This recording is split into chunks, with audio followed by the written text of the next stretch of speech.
Hello, everyone, and welcome. Today, we have an exciting discussion lined up as we dive deep into the roles of BRICS and the G20 in shaping the future of global governance. In recent years, BRICS, a coalition of emerging economies, has expanded to include 23 countries, many of whom also hold membership in the G20, the informal assembly of the world's largest economies. As BRICS strengthens its role as a champion of the global south, we are seeing a fascinating dynamics unfold.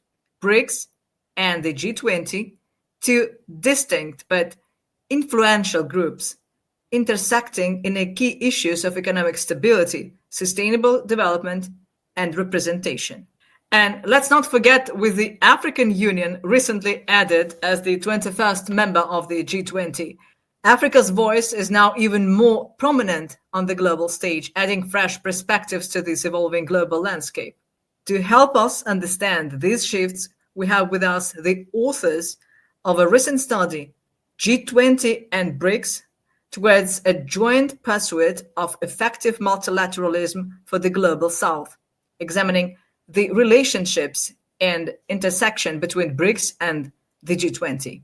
We will discuss what these developments mean for global governance and explore the synergies and challenges that arise from the growing collaboration between these groups. We are glad to welcome two distinguished experts whose research provides valuable insights into BRICS and the G20. Aleksandra Jaskólska, PhD, and an assistant professor at the University of Warsaw, Faculty of Political Science and International Studies. She has a long-standing connection with India since her first visit in 2003 and has participated in numerous European Union-supported projects. Alongside her is Monish Tourangbam, director of the Kalinga Institute of Indo-Pacific Studies in India, a respected analyst of international affairs and India's foreign policy. Mr. Tourangbam regularly provides commentary on strategic issues in the Indo-Pacific region. Thank you both for joining us today. We are eager to explore your perspectives on these influential global groups. Now we'll see a short video clip. In a world shifting from unipolar dominance to an emerging multipolar reality, the Global South has become the pivot of global power discussions. This year, as the G20 presidency moves from India to Brazil, one pursuit is clear: amplifying the voice of the Global South in global governance and reinforcing multilateralism. Two researchers, Aleksandra Jaskólska and Monish Tourangbam, argue that there's a powerful but underused synergy here between the G20 and BRICS that could reshape the future for emerging economies. BRICS has always been a powerhouse for South-South cooperation. Its recent expansion has only solidified its role as the platform for uniting emerging markets and developing countries. But as multilateralism faces crisis after crisis and great power rivalries intensify, the world is asking, can BRICS and the G20 work together to meet the unique challenges of the Global South? Jaskólska and Tourangbam make the case that the growing alignments between these two groups aren't just a fortunate coincidence. They're an opportunity to address the heart of the issues affecting the Global South. Imagine if the economic and political clout of the G20 could be wielded with the cooperative strength of BRICS. It's a synergy that could change the game for everything from sustainable development to trade, technology governance, and financial stability. The stakes couldn't be higher. As Brazil leads the G20, this isn't just a ceremonial role. It's a chance to shape a new chapter in global governance, one where emerging economies have a real seat at the table and a voice that can't be ignored.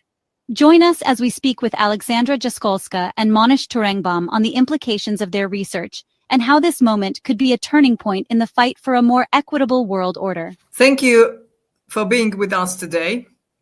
Thank you for your time. I have printed out your work. Yeah, please. G20 and BRICS towards a joint pursuit of effective multilateralism for the Global South. For those who didn't read it, please, you may do that.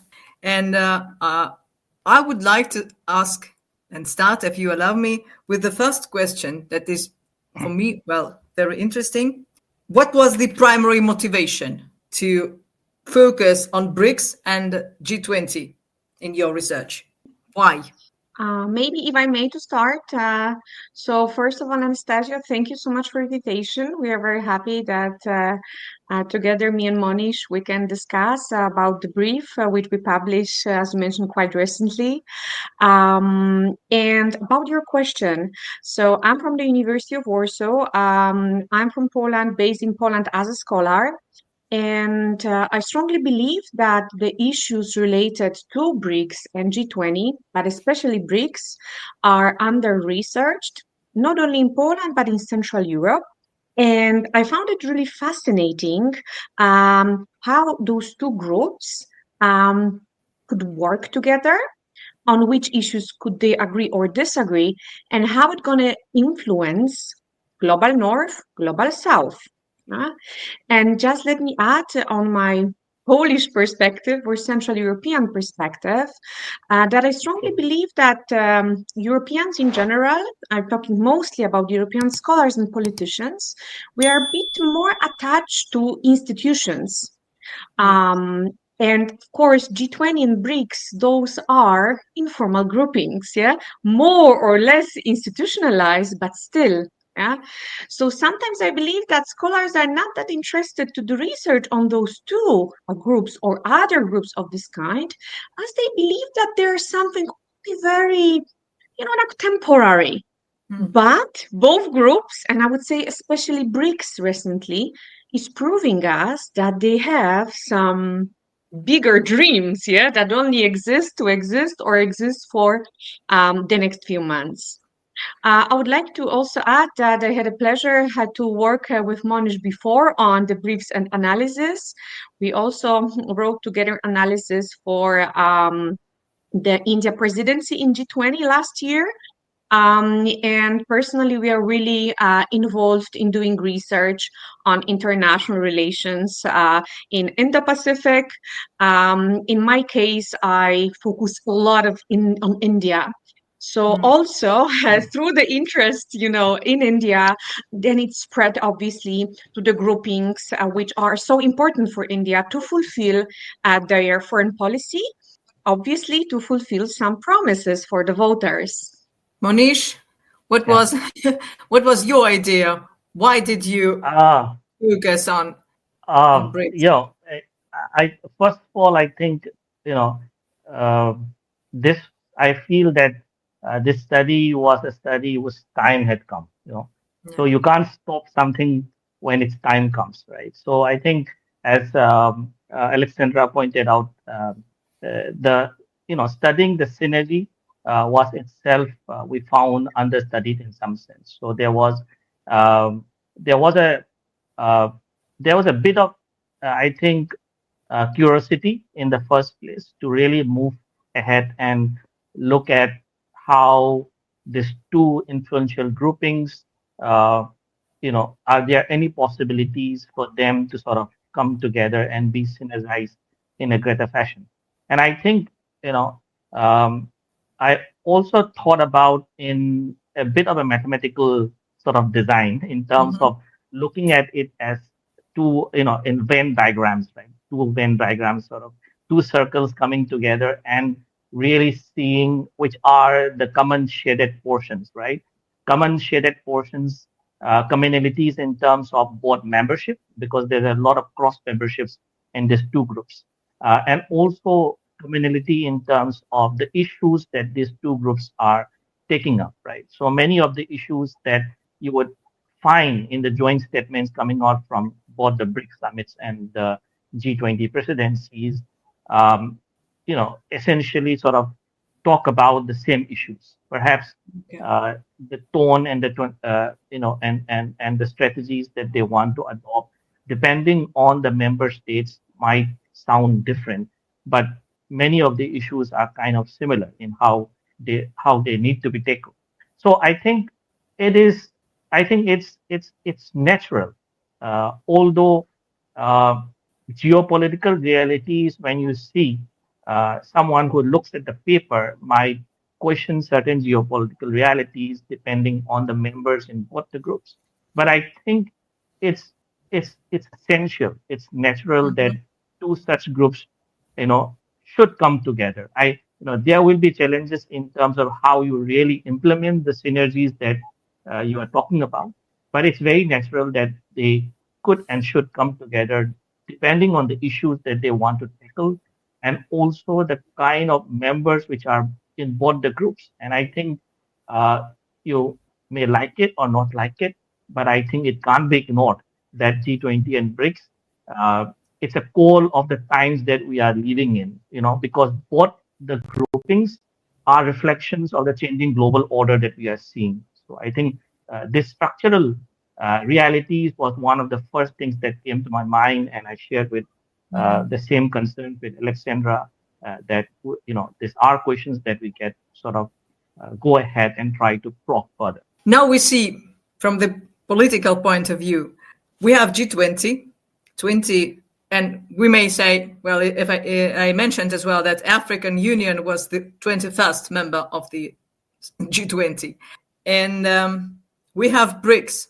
that few years ago it was only 5 countries, and now we have 10 members, and 13 countries were invited like a partner countries. So we are talking about somehow 23 countries in the sphere of interest of BRICS. So we have 2 blocks, I don't know, unions. And yeah, you are right that when you're talking about that, they're mostly speaking about the same problems, because we are living in the world of economic crises, wars. It's a pity to say, then challenges somehow of every kind. And how do you foresee the evolving role of BRICS and G20 in tackling global economic challenges, particularly if we are talking about post-pandemic? Because you in your brief mentioned about that the world is crawling out of the ravages of pandemic, and now we are again finding ourselves in the situation of continuous challenges. I believe that basically both groupings, as we also tried to prove in our brief, they have similar goals. But what we all know, I'm quite sure, or we suspect here, is that they're using a bit different tools and methods. So without any doubt, we can say that both G20 and BRICS current member countries and the future member countries you mentioned, that BRICS may extend quite soon, want to see a world in which their economic situation will gonna improve. Yeah. So I think again, that's no doubt here that they are striving to reach higher stages of economic development. I believe that one of the key things which differ BRICS and G20 is the approach to this, how economic regime should look like. So I believe that most of the viewers are very familiar with the term Bretton Woods, which established economic regime basically at the end of the Second World War, and this regime is functioning till now. It is a Western-based idea here, which was pursued mostly by United States, but not only, of course. And in the narration of BRICS, we often hear about de-dollarization, about proposing economic regime which will be more inclusive, economic regime which will be more beneficial for especially a global south. Depends how we're gonna, of course, define global south, but let's go with this definition based on the economic issues. So definitely they want to have more inclusive world for the countries which are developing or least developed. As for G20, of course, as it was mentioned already a few times, that the countries in BRICS and G20 they overlap, right? And also the leaders of these countries meet during United Nations General Assembly meeting. Some of them are in like Shanghai Cooperation Organization, World Bank, Asian Infrastructure Investment Bank. So there is a lot of overlaps. But at the end, they propose a bit of a different tools, as I mentioned, how to reach their goal. When we look at BRICS, I believe that it would be good to mention about New Development Bank, the bank which was open already, of course, a few years back. And the idea of this bank is very similar to the institution of this kind proposed by the Bretton Woods system. Maybe a bit overgeneralizing, maybe by the Western world, let's say, yeah, because it was not exactly established, some of them during the conference. So the rules of giving loans or support are slightly different, and also what is very important is about currencies. Yeah. But to sum up, this is what I wanted to comment, or rather how I wanted to answer your question, is all of the countries want to have stable economic growth, but again, the perception of this, how regime should look like, is different. So the countries, mostly in BRICS, some of them obviously are also in G20, but focus on the BRICS narrative, again, let me repeat, they want to transform the current regime, which is with us for so many years, and of the Second World War, right?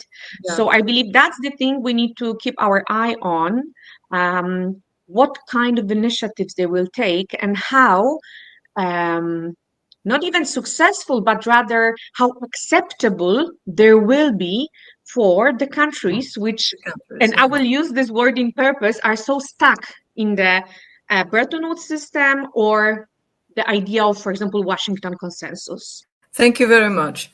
But when doing your research, I think you read a lot of information about the countries, about the BRICS countries, G20 countries. Yes, they are overlapping here. They're different there. The leaders meet often because they are.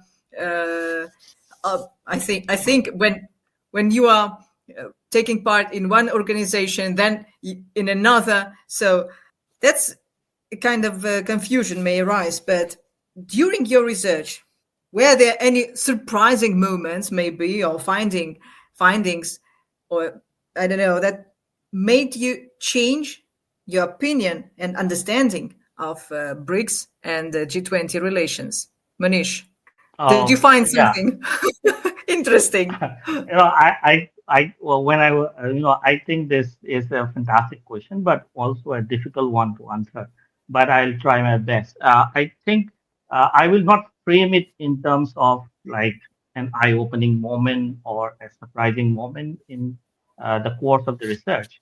But I would rather say that when Aleksandra and I started discussing this over a cup of coffee during our visit to Delhi, I think you know uh, we really like the idea of starting a research on probable synergies between G20 and BRICS, and we were also aware of, I think, the eyebrows that it will raise on among readers uh, who largely, I think, are faced with a lot of information and news and analysis, which I think separates these two influential groups. In the one hand, because of the geopolitical realities again, and also the kind of narrative that the BRICS brings along with it, which is a narrative of reforming and changing the multilateral institutions that have been dominated by the West for a very long time.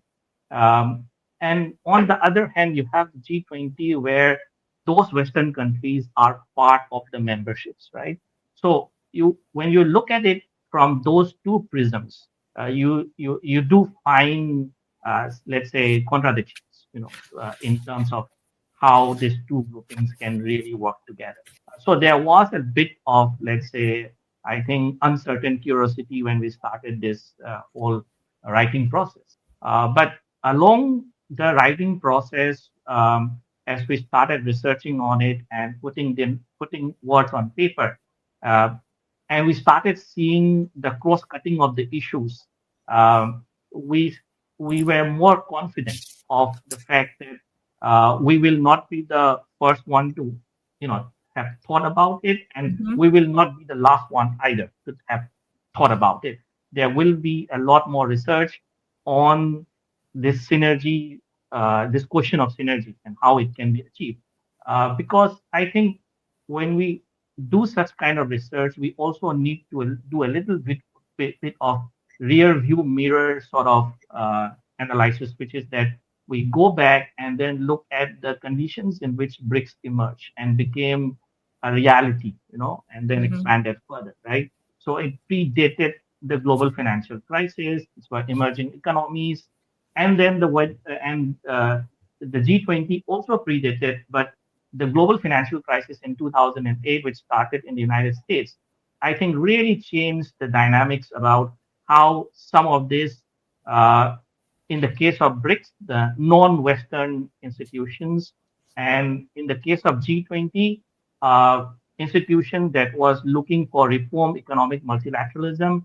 I think the 2008 financial crisis changed a lot of these dynamics and raised a lot of questions about what would be the role of these so-called Mhm. non-Western financial groups or economic, groups. What kind of choices will they provide to countries which were looking for alternative forms of, uh, assistance, alternative Mhm. forms of managing their economies, and I think, as you rightly mentioned, then came along the pandemic. And I think we are still figuring out the impacts, the medium and the long term impacts of the pandemic. We have been through the short term impacts of the pandemic. We are not yet through with the medium and the long term. And I think you see that in the disruption in the global supply chains.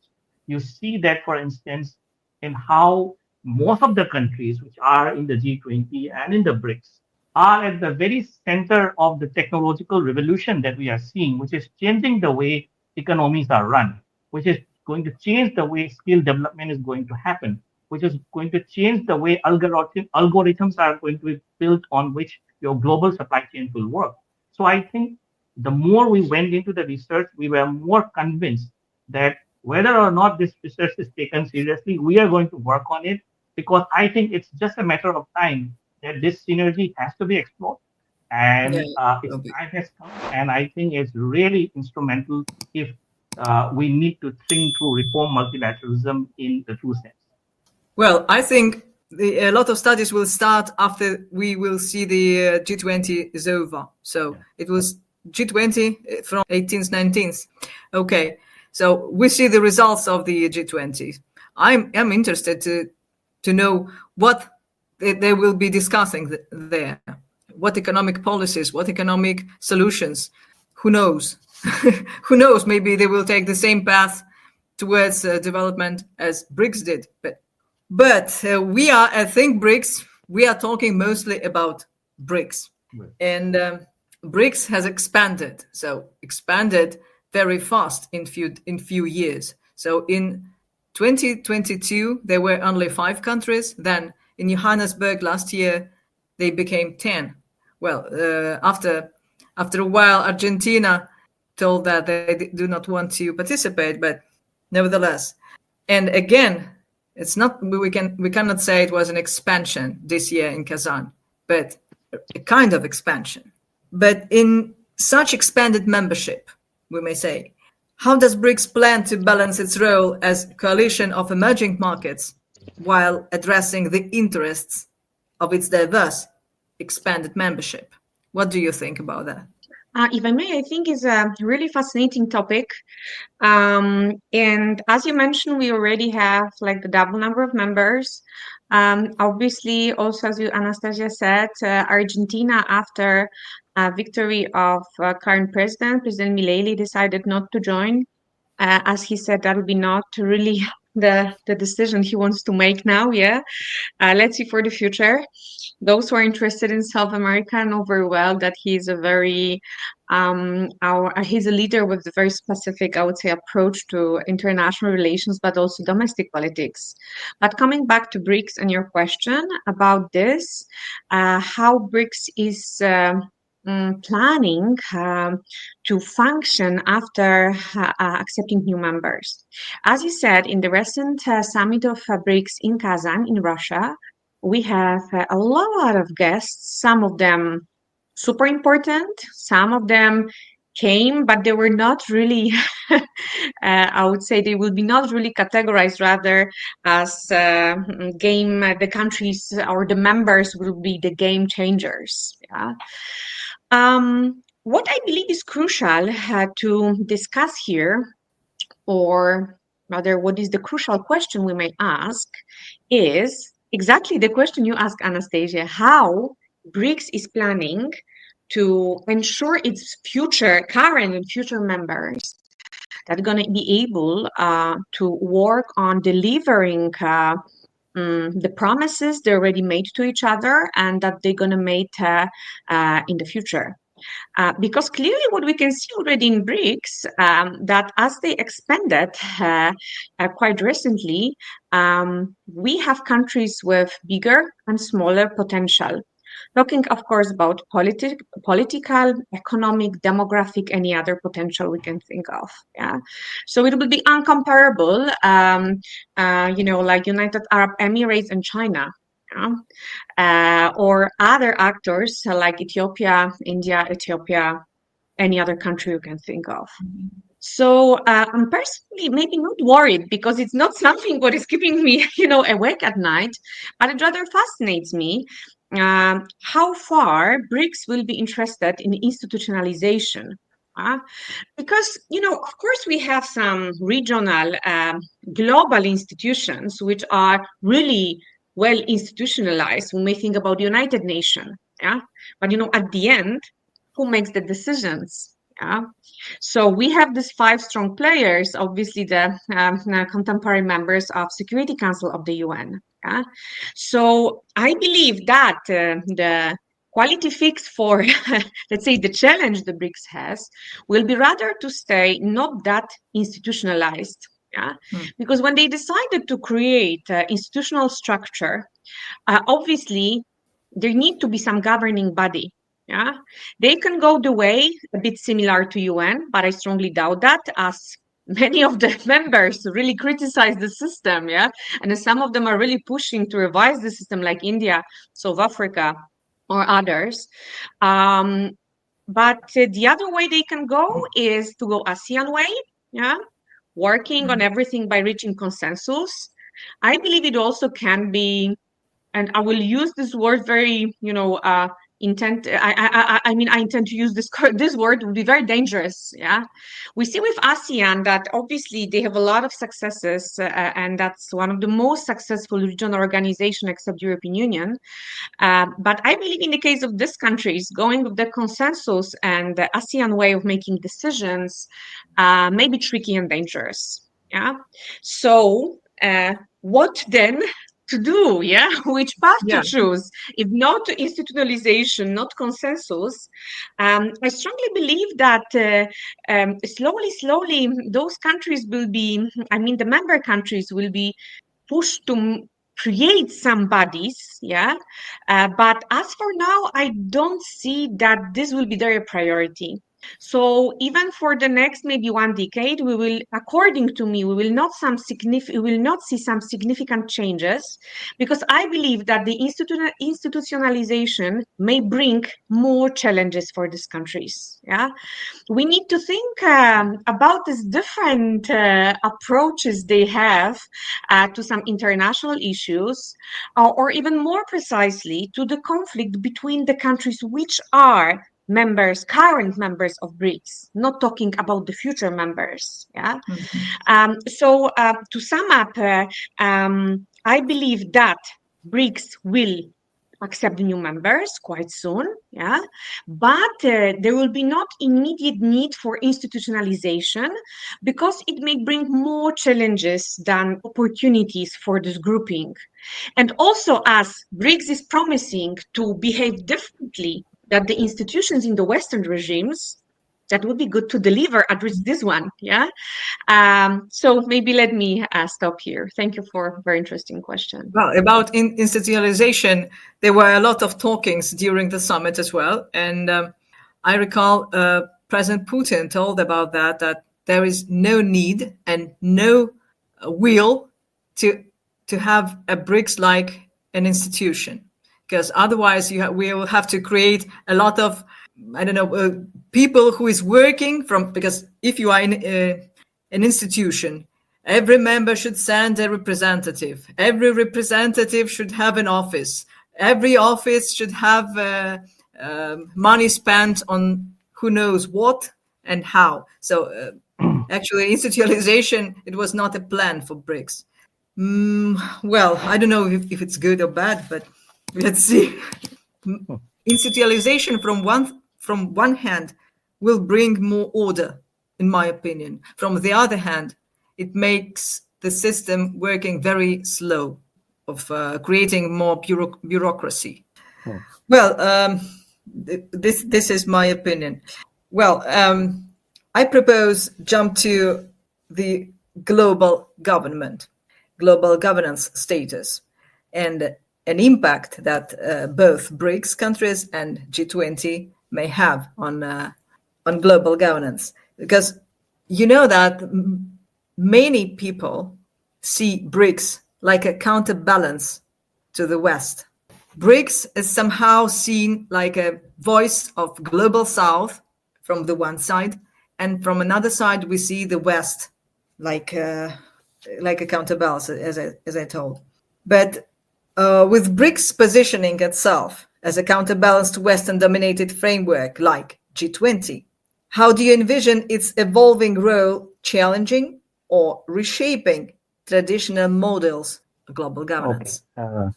I think you have hit the nail on the head by asking this question. I think, well, I like to reframe again a little bit that at least from India, we don't like to see BRICS as necessarily a counterpoint or a counterbalance to the Western institutions. I would say since the Americans like checks and balances so much, I I would like to see BRICS and especially BRICS because of the genesis of this grouping and the rationale for which this became a grouping in the first place. Uh, I would see that as some kind of checks and balances on you know on the preeminence and the dominance of Western-led institutions in global governance, especially in financial decision making, so to say. So, um, because I see that I don't see a very long-term future of groupings if we were to see them basically as uh, counterbalances or counters to each other. Because many of the issues, as I said in the beginning, are crisscrossing to each other, right? Um, One of the things about BRICS, which Anastasia and Alexandra, both of you have discussed quite a bit, is about the institutionalization. Also, I think that that is the question that comes foremost when it comes to any multilateral institution. I think the same question comes in front of G20 also. It is not formal. G20 doesn't have a secretariat or it doesn't have it functions on rotating presidency, as you know, right? And one of the moments that we are talking about is a time when three consecutive rotating presidencies are with countries of so-called the global south. And that's why there is a lot more, let's say, emphasis on the global south, and there's a lot of expectations from this presidency. So I think the same question of institutionalization applies to G20 also. Um, I also feel that these questions are arising because of the times in which we are talking about these issues. We are at a very, I think, pivotal moment in history when, uh, for some time, for at least 2 decades or so, there has been a lot more energized question on uh, what if not the Western-led institutions? Do we have an answer to that? BRICS seems to be an answer, but is it we do we know how it is going to really play out in what concrete sense? That's still uncertain. The role of G20, I think everyone knows that it is very crucial, but how it is going to again resolve the issues, which we feel, for example, from the global south, that the Western institutions have not been able to resolve. to the expectations of the global south. Are BRICS as an institution, is G20 as an institution well positioned, well intentioned? Yes, there is no point about the intention, but are those intentions translating into implementations on the ground? I think those are big questions still. So I think because BRICS is founded on the idea that the Western led institutions are not inclusive enough. They cannot think about the concerns of the global south in the way that we can think about it. If that is so, I think we have to go through these problems of inclusiveness also. The moment you talk about inclusiveness, you need to bring more members. You are going to talk about more partner countries. Then you have to deal with the problems that comes with the demands of inclusiveness as well. That you do not, if you don't do that, you will be accused of falling into the same trap that you have been accusing or alleging the Western institutions of, which is of being exclusive clubs.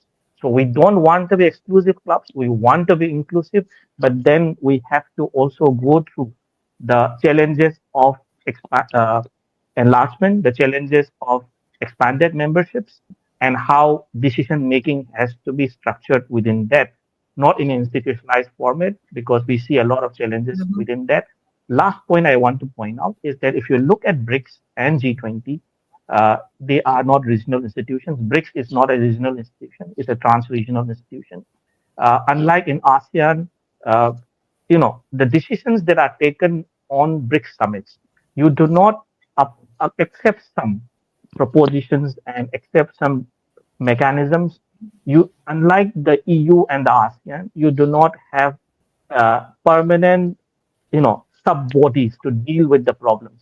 So the promises, the potential, the commitments that you make on the BRICS summit, they are going to be dealt with on other components and other mechanisms which are not necessarily permanent bodies within the BRICS organization. And I think this is something that institutions like G20 and BRICS are going to have to grapple with in terms of better global governance in the future. Governance. I see. Well, so if we are talking about the countries participating, taking part in G20, BRICS, ASEAN, and other not regional blocks, inter-regional blocks. So we are talking about all the world. I see the table of your work, participation of the G20 and BRICS and multilateral frameworks.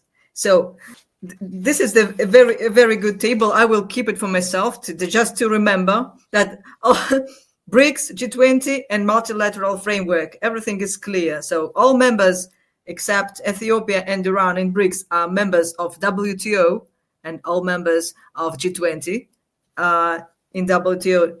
G7, G77, Shanghai Cooperation Organization. So a lot of countries, they interchange in various frameworks. But if we are talking about BRICS and G20, so many countries that are in BRICS are members of G20. Can it create some kind of conflict? What do you think? If I might touch upon this topic and focus a bit on China and India relations, I believe it's not a secret to anyone that there have been a lot of tension between these two very important players. And especially since 2020 and the Galvan crisis, so the border crisis, not the first one, definitely not the last one. I'm talking about the crises on the border, I mean Indian-Chinese border. The political tensions increased, yeah. Just something important to add, that these political tensions between India and China did not have really serious impact on economic cooperation between those two.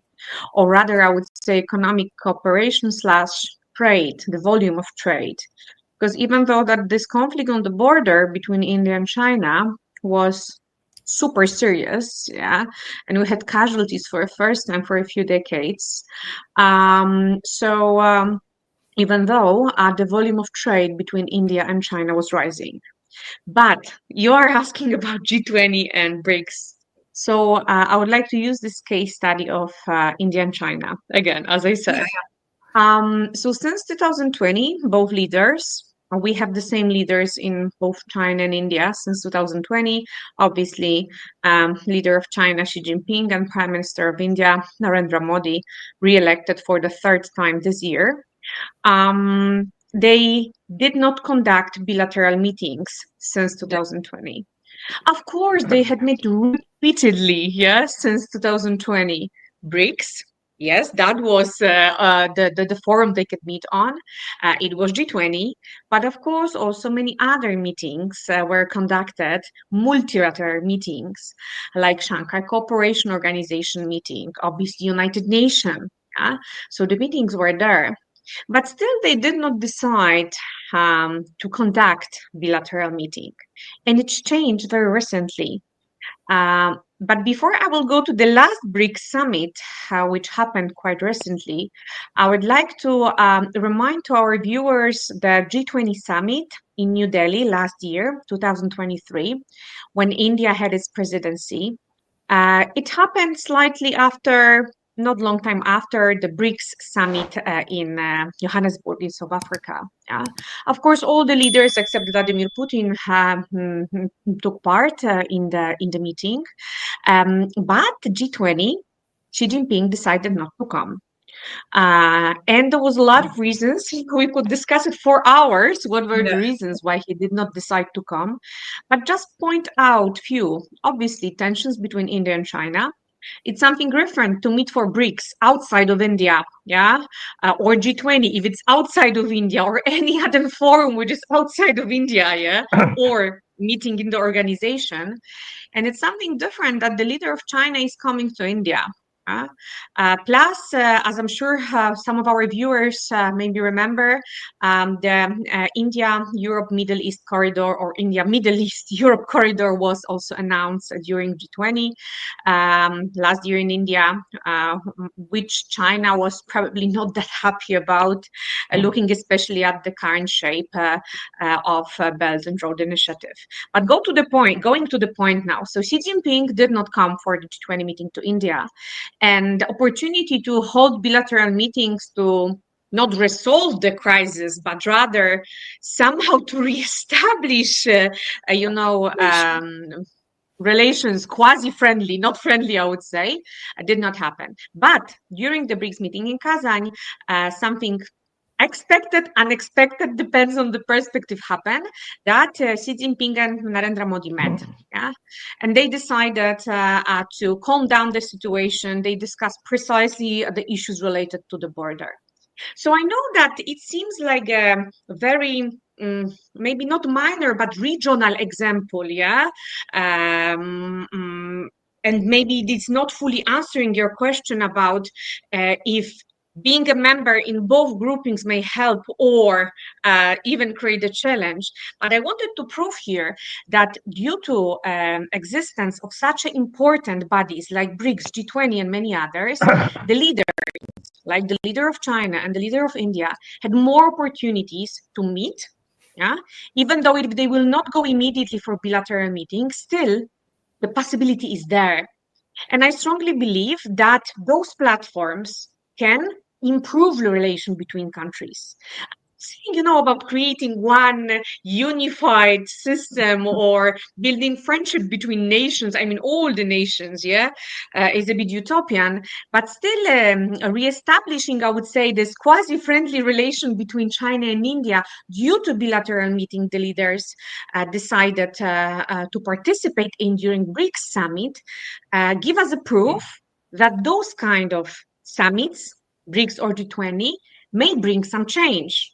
And to continue a bit longer, but going to my point is that accepting new members in BRICS, especially those who are seen mostly by Western media, but not only, but mostly Western media, as anti-Western or the enemies of the West, may bring, again, even more opportunities to exchange ideas and somehow to build closer political/economic relation between different actors. So of course challenges will be there, but I still believe that both groupings and this that the memberships overlap may encourage the leaders to look for solutions, because it's always easier, right, when you sit in the front face to face and you can discuss the burning issues. Thank you. Yeah, but I'm I'm thinking of, for example, if we are Russia, for example, we are member of BRICS, we are member of G20, and the path towards economical benefits that taken by G20 and the path towards economical benefit decided by BRICS are the contrary. What to choose? How should the country act in this situation? What do you think? How? I don't know what to choose, because yes, we are the member here, we are the member there, but Anastasia, I think that's a great question, but I would like to frame it in this way that it's not a matter of choosing either or, right? I think that's not how global finance or global economy is. That's not the direction I think which it is going.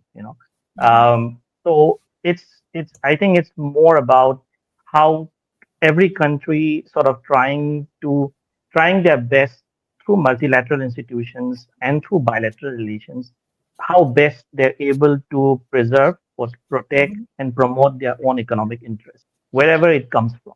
So I think at the end, the aspirations and the economic goals, are quite national in that sense, but it's more about, you know, through what mechanisms you are able to get there because of the interdependence of the global economy, right? So whether you are a member of BRICS or not, or you're a member of G20 or you are a member of both and of many other organizations or institutions that crisscrosses the global economy, both regional, trans-regional, and international. I think countries, I don't think countries really have a choice of like choosing one or the other. And I think that's the situation definitely for a lot of global south countries who would be trying their best to maneuver their ways through most of these institutions in order to get what is best out of them. And I think that is true for a lot of bigger economies also, including India, the largest two economies, including China and the US. It's not like they do not have problems in their own economic journey, right? The Chinese have a lot of problems in how their economies grow, moving ahead. The Americans definitely have a lot of problems in how their economy is going ahead. Although the GDP numbers have risen, there's a lot of domestic issues, and that reflects in the election that we have had in the United States. Russia has a lot of economic problems in the face of Western sanctions and other things. I think India also has a lot of economic opportunities, but challenges also in terms of upskilling, how to use its young population, and also what what really crisscrosses through most of these institutions and most of the national priorities, and that's the reason why I said it's not an either or choice, is because of the way technological advances are cutting through economic, how economies are growing. And I think every country has to make the most out of many of these institutions. And I think one of the big shadows, apart from the India-China tensions, is also the growing US-China rivalry, right, which is looming over many institutions. And I think that's the big question. Just the size of economic influence that these two countries bring in. And if the tensions were to go further, how they are going to impact the multilateral institutions. And I think I absolutely agree with my co-author that the presence of these multilateral institutions are, if I may say, shock absorbers to bilateral tensions. They give you a platform for continued communication, even though you have bilateral tensions. So I think they're going to populate side by side, and countries are going to navigate and maneuver how to get the best out of many of these things. I see. Thank you. We have few times left, but as for me, I think it's unfair if we do not mention African Union here, because in last year, African countries became BRICS members, and we were talking about Egypt, about Ethiopia. Then the year before, in India, when India was the G20 head, African Union was accepted like 21st member. How might African Union's membership in G20 influence the strategies and, well, the goals in general of African countries that are now in BRICS, that are in G20? How do they act? What I don't know, the perspectives for the Africa you see both in G20 and in BRICS, because the global South have a voice. I would like to underline that there is a sun now in Warsaw, which is quite strange this time, I would say, of a year. And it started to be really like strong the moment you mentioned Africa Union and a bit before. So maybe that's also the sign that this is the sunny day for Africa. Of course, now I'm overgeneralizing saying Africa. Obviously, all the countries in the African continent are the members of the Africa Union, and I'm sure our viewers knew it before. Some of them got suspended from time to time due to some internal challenges. But yes, that's true. During the G20 presidency, Indian G20 presidency, Africa Union was accepted. It has the similar, or rather the same status as European Union in G20. Yeah. And we also have these two countries from Africa, Egypt and Ethiopia, in BRICS. Yeah. So finally, I would say the institutions which are located, institutions, in our case, groupings, forums, but also institutions slowly, which are located outside of African continent, are recognizing the very important issue that African countries cannot be treated as invisible members of international community. Yeah. Okay, someone may say, how come invisible? Because the trade is there, a lot of agreements are there. Obviously, they have so many natural resources, but I don't mean that we do not cooperate with them. I mean, we, other countries then located in African continent, is right about the perception on this, how we are willing or not willing include them in decision-making process. I believe it's not a secret to anyone now anymore that we are living in the century of Asia. I may also say the century of Indo-Pacific, yeah. And going from Indo-Pacific depends, of course, which definition we take. But if we take this really broad one, also obviously the countries located at the eastern coast of Africa should be included. Yeah, and I believe that we are slowly shifting from this Asia/Indo-Pacific century towards African century. It is not only about economic development, about bigger political stability, but also we need to remember that Africa will gonna witness the fastest demographic growth among all the parts of the world in the next more or less 70 years. Yeah, all the predictions says that Africa as a continent will reach around 4 billion people in 2100. Now it's around 1.5 billion. Yeah.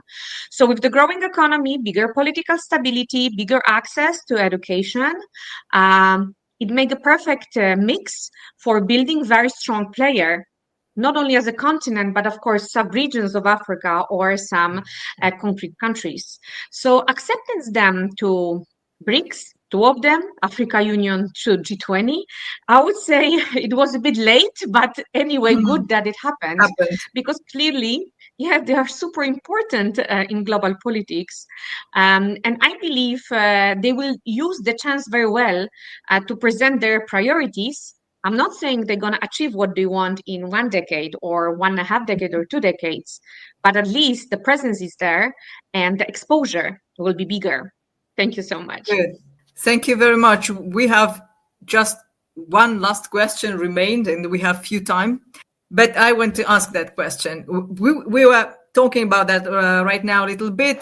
Aleksandra, you mentioned about utopian maybe idea if if BRICS and G20 are working together in synergy. Are they will be able to replace the United Nations? How do you think? Because Okay. we were talking recently, there were some rumors and talkings about the reforming of the United Nations. But if we take two big organizations like BRICS and G20, are they able, being together, replace the United Nations? I think it's even in the most utopian designs, right? I think it's not about replacing the United Nations as such.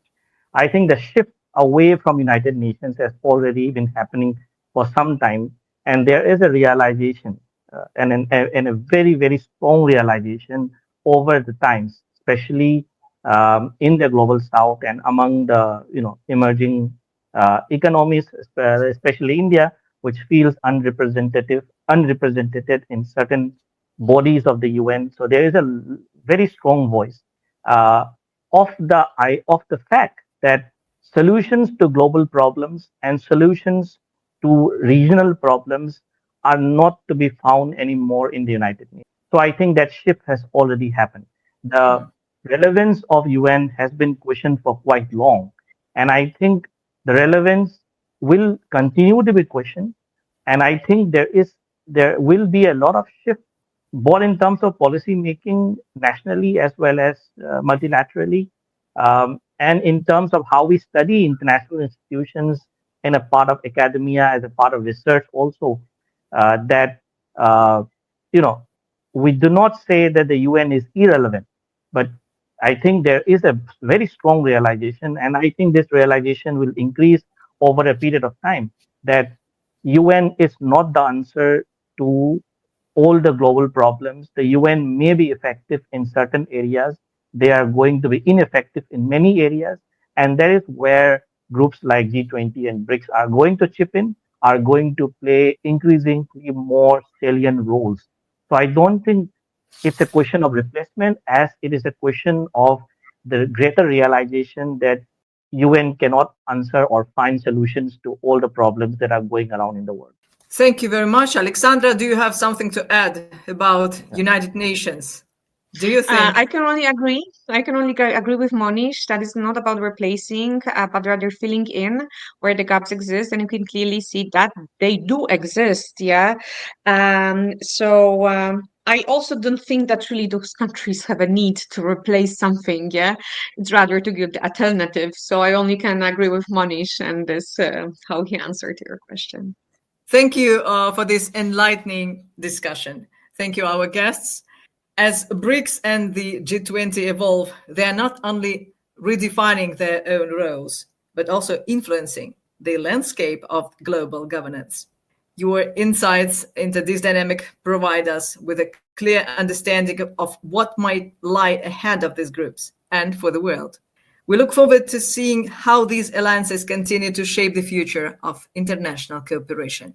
Thank you, our viewers. Thank you, our guests. We hope to see you again.